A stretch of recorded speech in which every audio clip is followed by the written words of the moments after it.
Bismillah ar-Rahman ar-Rahim. Messieurs les ministres, Madame et Messieurs les ministres, Messieurs les ambassadeurs, Mesdames et Messieurs les hauts responsables, honorables invités en vos rangs et qualités, Mesdames et Messieurs,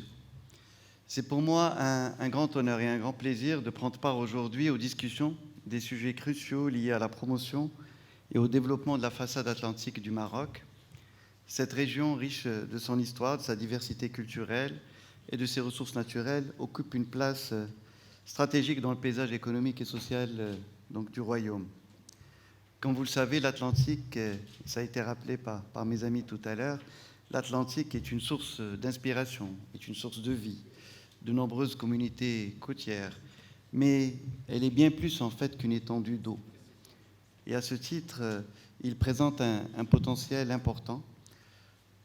sur le plan économique, sur le plan social, sur le plan stratégique et en même temps sur le plan, touristique, et offre des opportunités de croissance et de développement durable. Et je pense qu'avec la table ronde, on aura l'occasion de revenir sur toutes ces questions. Et l'objectif aujourd'hui, je pense que ça a été dit hier lors des différents débats qui étaient très riches et très importants et en même temps très profonds. Notre objectif aujourd'hui est surtout de nous inscrire tous dans le cadre de ces dynamiques nouvelles qui a été initiée et lancée par le souverain pour pouvoir faire de l'Atlantique un fer de lance du développement, un fer de lance également d'une croissance partagée et un fer de lance de la stabilité. Et si cette initiative a été lancée par le souverain, c'est parce que le Maroc constitue, comme vous le savez, un véritable pôle de stabilité, un pôle de croissance partagée et un pôle également de rayonnement pour pouvoir donc donner à l'Afrique, à notre continent, toute sa dimension et toute sa place au niveau mondial. Et aujourd'hui, il y a lieu de dire que lors du dernier discours de la marche verte du 6 novembre dernier, Sa Majesté le Roi, que Dieu l'assiste, nous a rappelé l'engagement du Maroc envers le développement et la modernisation de ces régions, en particulier celle du Sahara marocain. Par son versant atlantique, le Maroc s'ouvre sur l'Afrique et l'Amérique, offrant des opportunités uniques de développement économique et de rayonnement international. Le discours du roi a également souligné l'importance de la coopération régionale internationale pour soutenir le développement de la façade atlantique des pays africains atlantiques, et beaucoup sont parmi nous aujourd'hui, et le projet stratégique du gazoduc Maroc-Nigeria et l'initiative pour l'accès des États du Sahel à l'océan Atlantique illustrent l'engagement du Maroc envers la solidarité et le développement partagé. En fait, derrière ces grandes initiatives et derrière ces grands projets, il y a un objectif qui a été souligné par le souverain lors du discours de Dakar et qui est aujourd'hui l'ADN de la politique du Maroc au niveau international. C'est véritablement de nous inscrire dans une logique d'émergence du continent. Comment faire en sorte à ce que le continent africain émerge.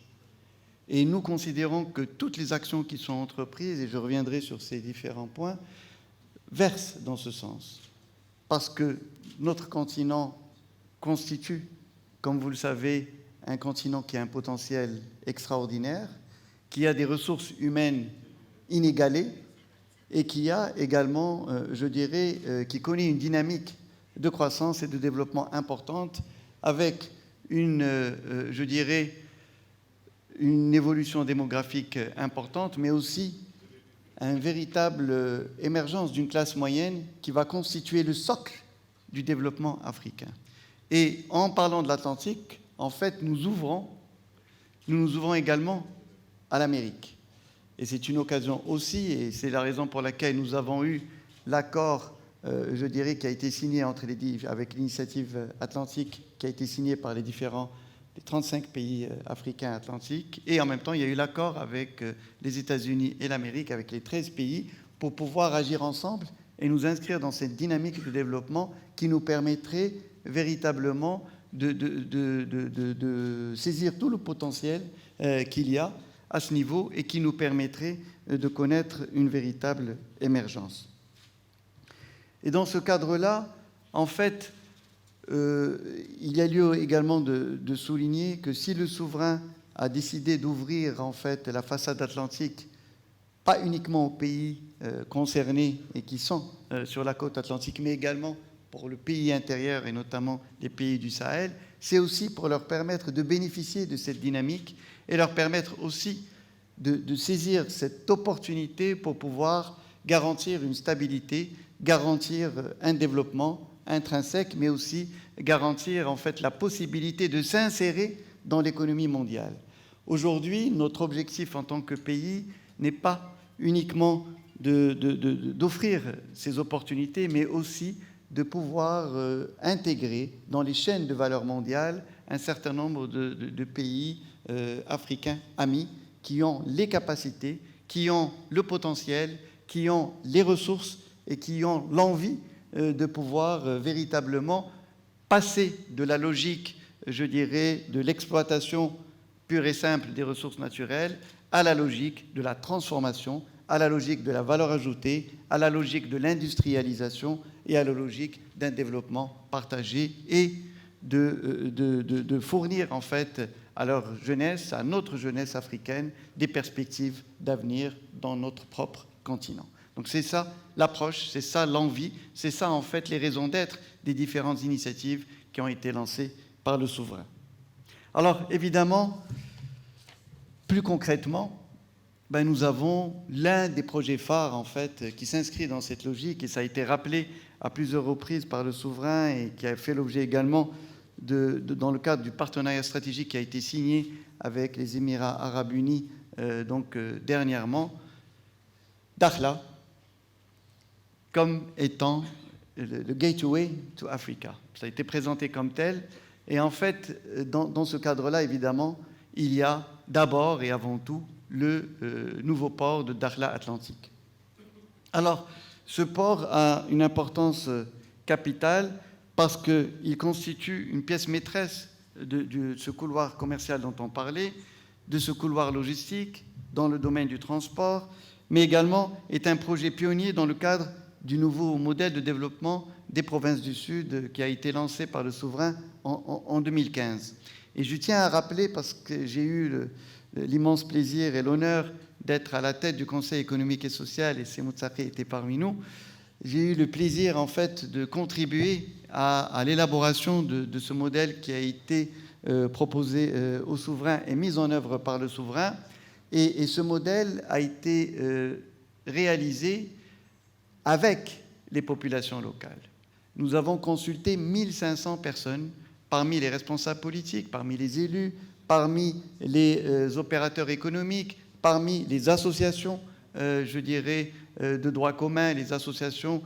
également des droits de l'homme, etc., de la région. Nous avons consulté toutes les populations pour pouvoir aboutir à ce programme qui a été réalisé à plus de 80% et qui a mobilisé 8 milliards d'euros. Mais dans le cadre de ce débat, c'est pour ça que j'en parle, la population, en fait, avait une revendication forte. La première, c'est d'avoir un Tangémed chez eux. C'est le port Dakhla Atlantique. C'est-à-dire reproduire ce modèle qui a réussi et qui a porté, pas uniquement la ville de Tanger, mais qui a porté le développement de toute la zone nord et également la zone du Gharb avec Khnitra, etc., et qui a été à l'origine du développement et d'une accélération rapide du développement de ces zones. Donc, premier point, c'est faire en sorte à ce qu'on puisse avoir... Le rêve, c'était d'avoir un port équivalent à celui de Tanger, donc à Dakhla. Ça, c'est un élément essentiel, et donc la logique du port, mais aussi la logique de la zone industrielle qui l'accompagne et de l'arrière-pays qui bénéficie finalement de ces opportunités de développement. Le deuxième rêve qui a été qui a marqué également ces débats, c'est d'avoir cette liaison qui lie, je dirais, Agadir et Tiznit jusqu'à Dakhla, c'est-à-dire avoir 1100 km de double voie pour pouvoir lier finalement le centre du Maroc avec son sud. Et dernier point, pour revenir au port de Dakhla, et ça aussi c'est un élément essentiel, c'est préserver la baie de Dakhla. Et la notion de développement durable et la notion de préservation de l'environnement était aussi une des revendications fortes des populations du Sahara marocain. Et par conséquent, donc, l'emplacement du port de Dakhla, Madame Nisrine ici présente peut vous le dire, en fait a été choisi, avec Madame Lamrani, a été choisi de telle sorte à ce qu'on puisse préserver la baie de Dakhla. Et on l'a mis donc à un certain nombre de kilomètres de la ville de Dakhla pour pouvoir assurer cela et connaître en fait le développement qui est attendu. Donc, tout ça pour dire qu'en fait, le port Dakhla Atlantique est je dirais, une réponse à une attente forte des populations du Sahara marocain qui a été exprimée dans le cadre du nouveau modèle de développement et qui a été réalisé grâce, je dirais, à l'impulsion du souverain. Et aujourd'hui, je peux vous dire que le port a bien avancé et que nous serons prêts, Inch'Allah, en 2028 pour pouvoir donc le mettre en place et surtout pour pouvoir, je dirais, l'utiliser dans cette logique du développement économique, industriel et social pour l'ensemble de la région. Deuxième élément important, c'est que ce port aussi constitue un socle important sur le plan logistique et qui nous permet véritablement, au-delà des aspects économiques dont on a parlé, mais de pouvoir en fait de constituer un outil évolutif à même de s'adapter aux ambitions du développement territorial, mais aussi de nous ouvrir, je dirais, d'ouvrir en fait ce port aux pays du Sahel pour qu'ils puissent en bénéficier, et en même temps de nous ouvrir vers les autres pays d'Afrique subsaharienne et vers les pays de la côte atlantique, mais aussi vers les pays d'Amérique. Et c'est la distance la plus courte qu'il y a avec l'Amérique, c'est avec Dakhla. Donc ça constitue également un élément important pour pouvoir renforcer la dynamique de développement donc, qui lie, d'autant plus que, comme vous le savez, le Maroc est l'un des rares pays, pour ne pas dire le seul pays africain, qui a un accord de libre-échange avec les États-Unis et qui offre à l'ensemble des pays africains la possibilité de passer par le Maroc dans le cadre de cette dynamique industrielle dont j'ai parlé pour pouvoir exporter vers je dirais, les États-Unis d'Amérique. Et à côté de ça, c'est aussi un élément essentiel que je voulais partager avec vous. Le port de Dakhla Atlantique a été considéré et a été comme étant l'un des ports phares dans le cadre de l'offre Maroc au niveau de l'hydrogène vert. Et ça aussi, c'est un élément essentiel, c'est-à-dire que l'hydrogène vert, c'est-à-dire l'ammoniac, va pouvoir en fait être exporté à partir du port de Dakhla. Comme vous le savez, Dakhla est l'une des villes qui offre la compétitivité la plus intéressante et la plus importante en matière d'énergie éolienne. Le coût le plus bas, nous l'avons à Dakhla avec 1 centime d'euro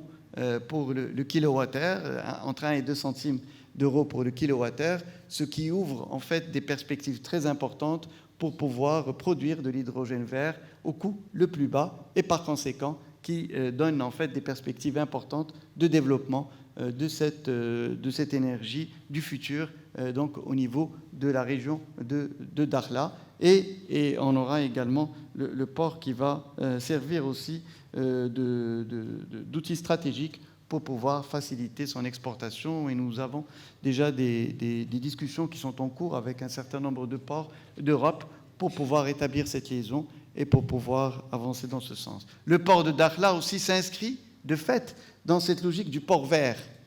puisque dès le départ, nous l'inscrivons dans cette logique. Ce qui veut dire qu'aujourd'hui, le port de Dakhla va être aussi un des ports qui va pouvoir attirer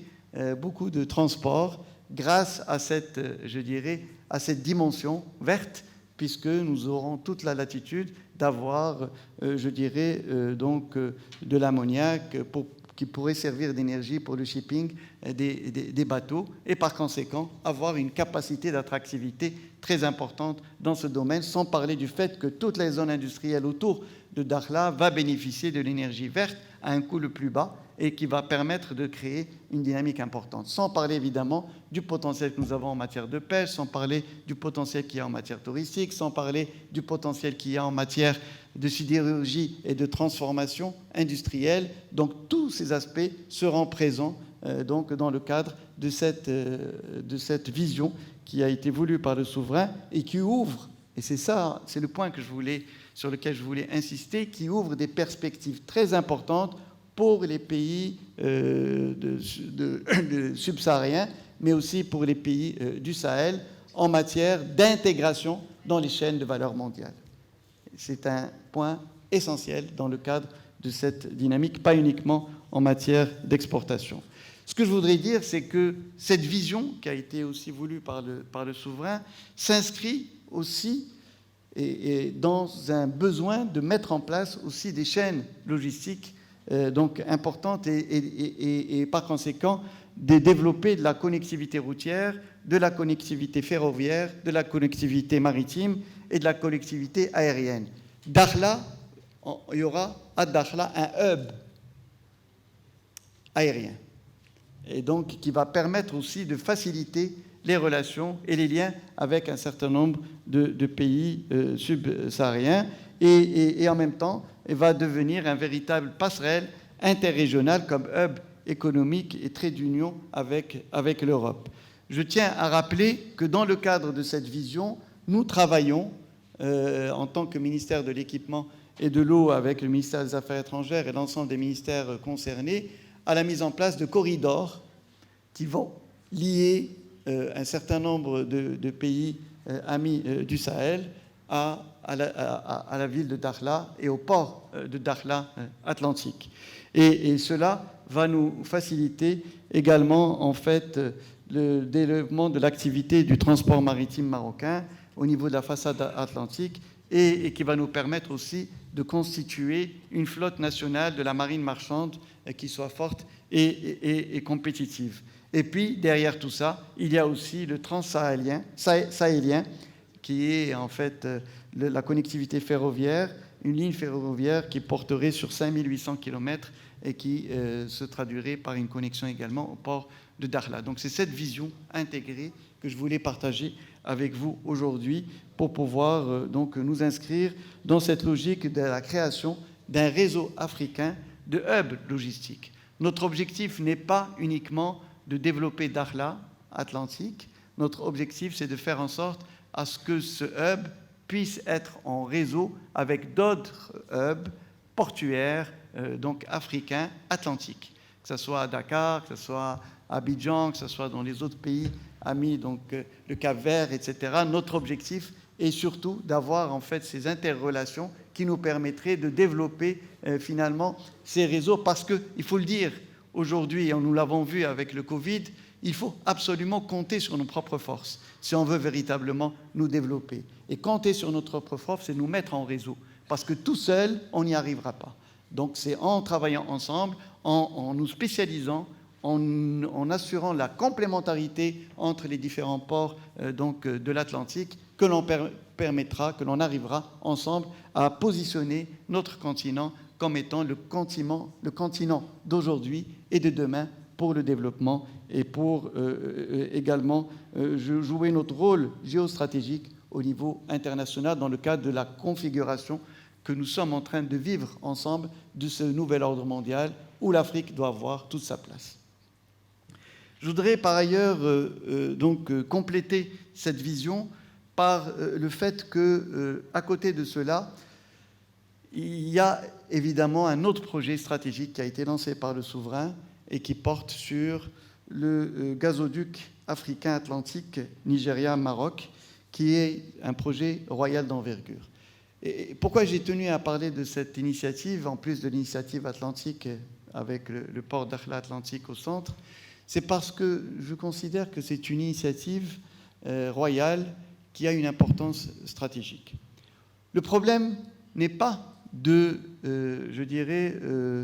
d'assurer l'arrivée du gaz africain vers l'Europe. Il y a plusieurs portes qui permettent cela, ou du Nigeria vers l'Europe. En fait, derrière ce projet, il y a une vision. Et la vision, c'est encore une fois le développement de l'Afrique, et notamment de l'Afrique de l'Ouest, parce que ce projet passe par 13 pays et que c'est dans la plupart des pays de la CEDEAO,